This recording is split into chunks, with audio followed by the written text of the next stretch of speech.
Hey, what's going on? Figured this is long overdue. We're gonna do a little bit of cooking here, and I'm gonna be making some venison gnocchi, or some, mixture of the two here. And so yeah, gonna be checking it out. So looking forward to showing you guys.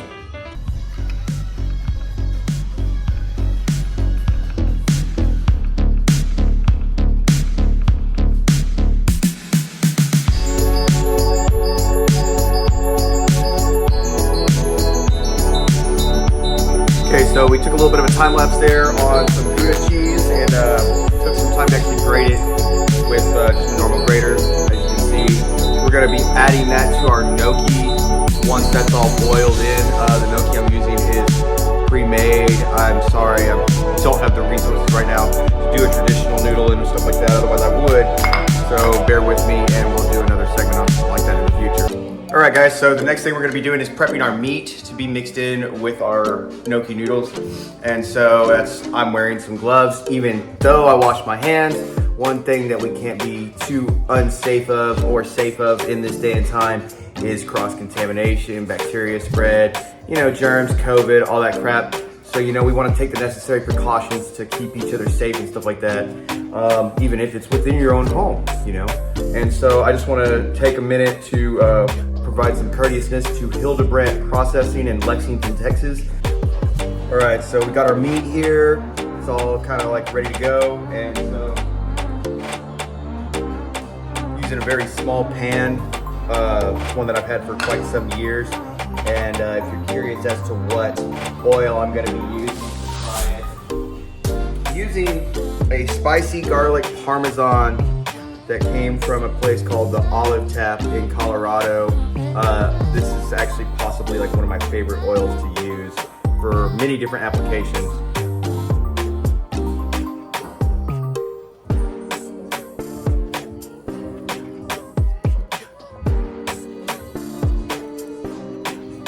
And so I won't sit here and overload the pan with a bunch of meat. I kind of just do the center portion of the pan, and then I'm gonna stir fry this for probably 2 minutes, turn, 2 minutes, turn, and then onto a plate, napkin, and whatnot. So yeah, here we go.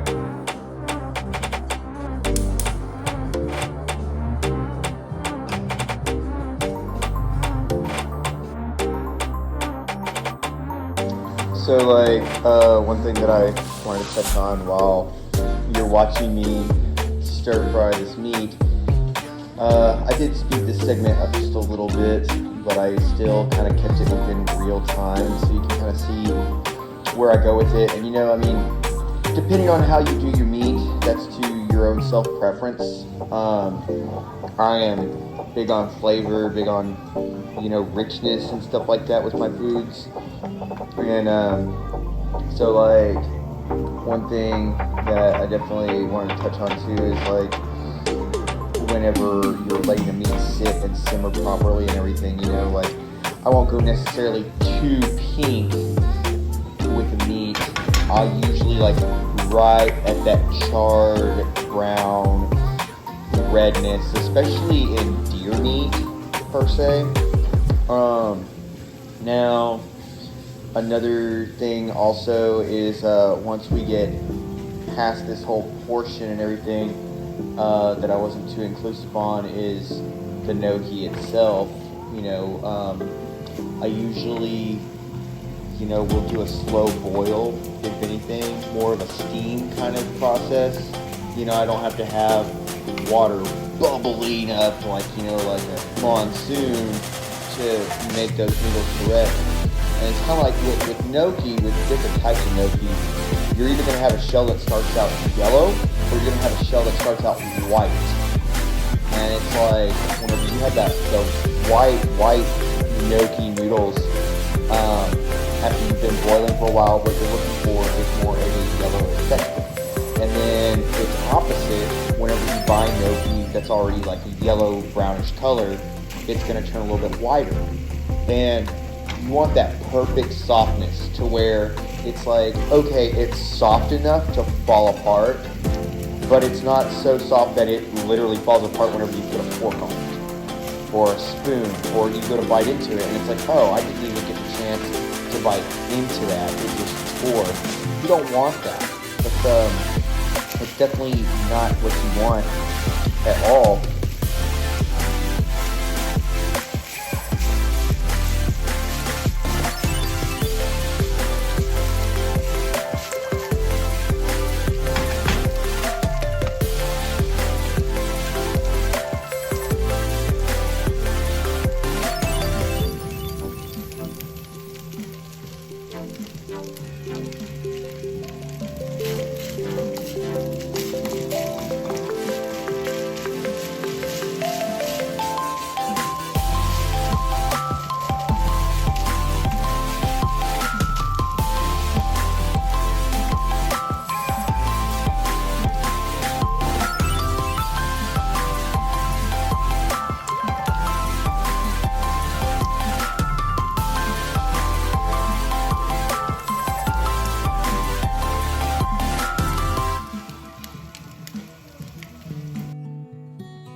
So like after, I get everything properly boiled down to the T and everything, I'll go ahead and prep for straining and draining and whatnot. And this pot was kind of giving me a fit, and the lid, it wouldn't drain correctly, so I just said fuck it.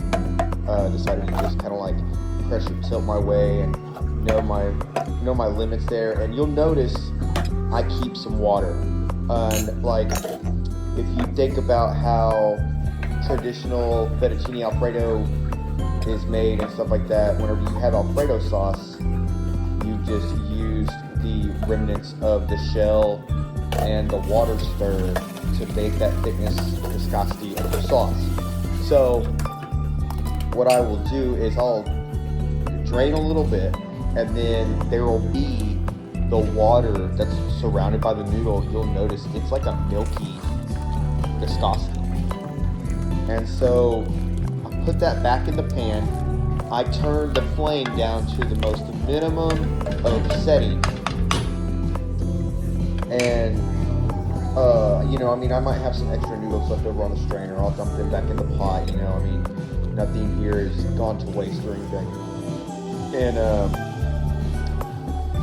whenever I put the pot back on the burner after this process, we let it you'll notice it's gonna be boiling, it's gonna be bubbling up. Like I said earlier, you don't need that monsoon, but of course you've still got a flame going, you've got minimal water now, so it's gonna be bubbling up a little bit. And so whenever you have that bubbling, you just kind of stir it a little bit, just kind of chill and let it do its thing. And then this is around the time that I'm gonna take my Gouda cheese that I shredded before even cooking my meat, and I'm gonna toss that in and start stirring that in. You'll also notice whenever I point out, the bubbling behind this and everything, and the thickness of the sauce that's balanced in there and everything. And you go ahead and stir that in, and you want to stir your cheese in until you can't even tell that you even added cheese. Like, you should be able to look at it later and be like, what? I fucking added cheese to this shit? No fucking way. And so then you're good to go. It basically makes your paste.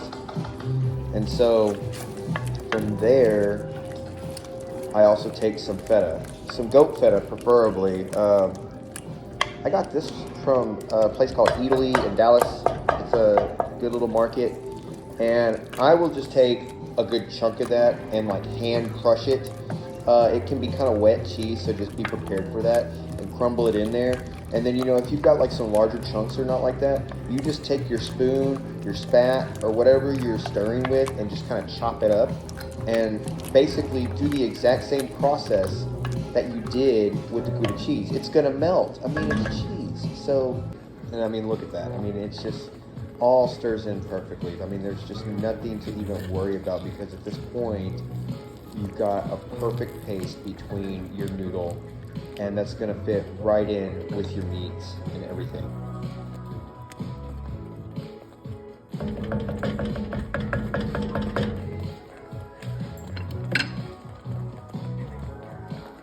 And so now we do the main thing. We're gonna take our meat, and you know, you can use a spat, you can use a bowl, you don't even have to use it like this, you can use a spoon that you've got it setting in. And I mean, this is just my preferred way of doing so. And I'm even gonna let my spicy Parmesan oils that I fried that meat in, I'm gonna let that drip in with that. You know, that's a key flavor right there. You're gonna have that spicy flavor that you used in this meat. And if I didn't say so before, you know, we want to say thank you again to Hildebrandt Processing for making this deer meat for us. And, you know, lucky enough to get a kill this year. And so, with that being in mind, we requested jalapeno meat. And so just look at that. Look, you can tilt that. It's like good viscosity. It's very, very filling. And so yeah, there's your venison gnocchi.